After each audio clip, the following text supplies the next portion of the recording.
মুখপাত্র পদ মনে করছেন ডোনাল্ড ট্রাম্প। ব্রিটিশ হাই কমিশনারের সঙ্গে বৈঠকে রাজনৈতিক পরিস্থিতি নিয়ে আলোচনা করলেন মির্জা ফখরুল। গণ অধিকার পরিষদকে 10টি আসনের প্রস্তাব দিয়েছিল আওয়ামী লীগ, মন্তব্য করেছেন ফারুক হাসান।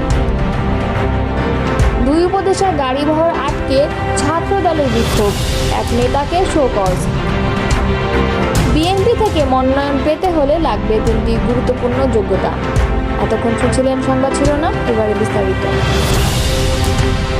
কখনো কখনো দেশগুলোকে যুদ্ধ করেই সমস্যার সমাধান করতে হয় বলে মন্তব্য করেছেন মার্কিন প্রেসিডেন্ট ডোনাল্ড ট্রাম্প। ইরান ও ইসরায়েলের চলমান উত্তেজনার পরিপ্রেক্ষিতে এমন মন্তব্য করেন তিনি। খবর বিবিসির।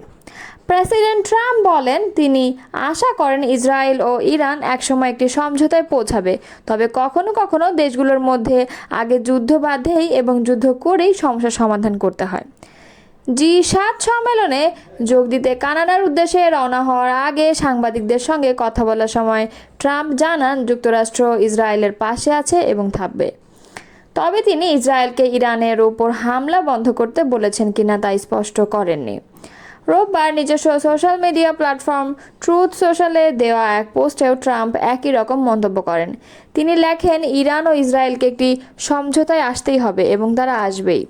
এদিকে মার্কিন প্রেসিডেন্ট ডোনাল্ড ট্রাম্প ইরানের সর্বোচ্চ নেতা আয়াতুল্লাহ আলী খামেনিকে হত্যার একটি পরিকল্পনায় সায় দেননি বলে জানিয়েছে মার্কিন গণমাধ্যম সিবিএস।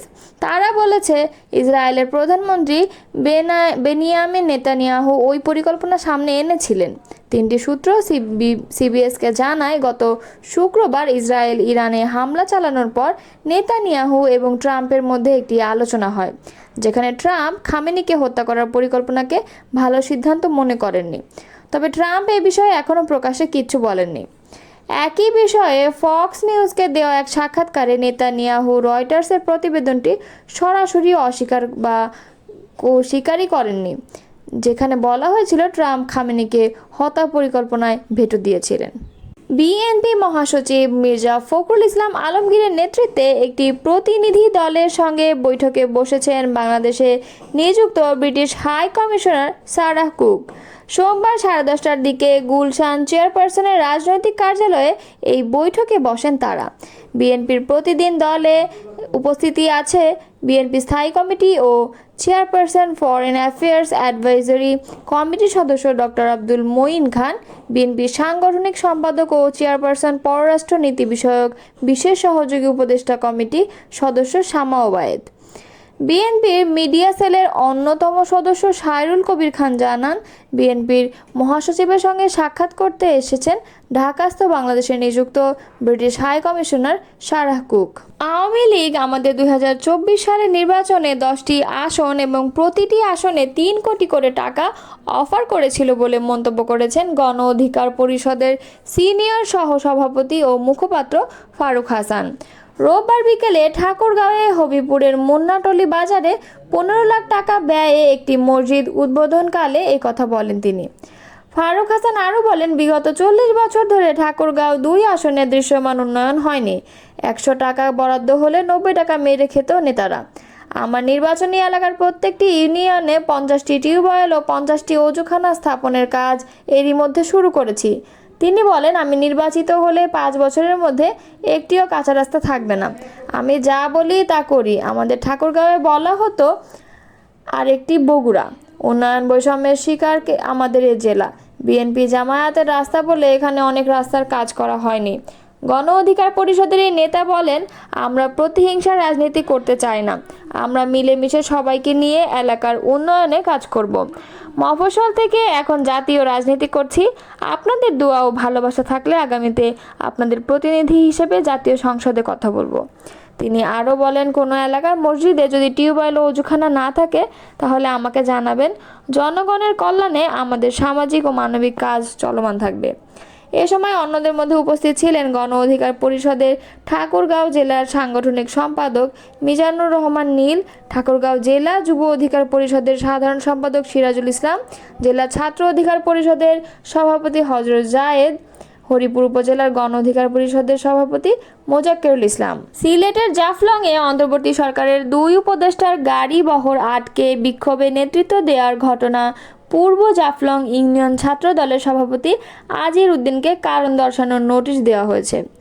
রোববার রাত 7:45টার দিকে জেলা ছাত্র দলের সাধারণ সম্পাদক দেলোয়ার হোসেন বিষয়টি নিশ্চিত করেছেন। এর আগে সন্ধ্যায় ছাত্র দলের দপ্তর সম্পাদক ও মোহাম্মদ জাহাঙ্গীর আলম সই করা এক চিঠিতে আজিরকে কারণ দর্শাতে বলা হয়। এদিন সকালে জাফলংয়ে বিক্ষোভে নেতৃত্ব দেওয়ার উপজেলা যুবদলের যুগ্ম আহ্বায়ক জাহিদ খানকে সংগঠন থেকে বহিষ্কার করা হয়। আজিরকে পাঠানো নোটিশে বলা হয়, ছাত্রদলের দায়িত্বশীল পদে আসীন থেকে সাংগঠনিক শৃঙ্খলা ভঙ্গের অভিযোগের ভিত্তিতে আপনার বিরুদ্ধে কেন স্থানীয় সাংগঠনিক শাস্তিমূলক ব্যবস্থা গ্রহণ করবে না, এই মর্মে আগামী 48 ঘন্টার মধ্যে ছাত্রদল কেন্দ্রীয় সংসদের সভাপতি ও সাধারণ সম্পাদকের উপস্থিতিতে সংগঠনের কেন্দ্রীয় কার্যালয়ে উপস্থিত হয়ে লিখিত ব্যাখ্যা প্রদানের নির্দেশ দেওয়া হলো। ছাত্রদলের কেন্দ্রীয় কমিটির সভাপতি রাকিবুল ইসলাম রাকিব ও সাধারণ সম্পাদক নাসির উদ্দিন নাসির এ নির্দেশনা দিয়েছেন বলে কারণ দর্শানোর নোটিশে উল্লেখ করা হয়েছে। গত শনিবার সকালে জাফলং এলাকা পরিদর্শনে যান পরিবেশ, বন ও জলবায়ু পরিবর্তন বিষয়ক উপদেষ্টা সৈয়দা রিজওয়ানা হাসান এবং বিদ্যুৎ, জ্বালানি ও খনিজ সম্পদ বিষয়ক উপদেষ্টা মোহাম্মদ ফাউজুল করিম খান। ফেরার পথে গোয়াইনঘাটের বল্লাঘাট এলাকায় তাদের গাড়িবহর আটকে দেন বালু পাথর ব্যবসায়ী ও শ্রমিকেরা। তারা বন্ধ থাকা জাফলং সহ সিলেটের পাথর কোয়ারিগুলো চালুর দাবিতে স্লোগান দেন। বিক্ষোভে নেতৃত্ব দিয়েছিলেন পূর্ব জাফলং ইউনিয়ন ছাত্রদলের সভাপতি আজির উদ্দিন, জ্যেষ্ঠ সভাপতি সুমন শিকদার, জেলা ছাত্রদলের সহ সাধারণ সম্পাদক সোহেল আহমদ এবং যুব দলের যুগ্ম আহ্বায়ক জাহিদ খান। ত্রয়োদশ জাতীয় সংসদ নির্বাচনের জন্য জোরালো প্রস্তুতি নিচ্ছে বিএনপি।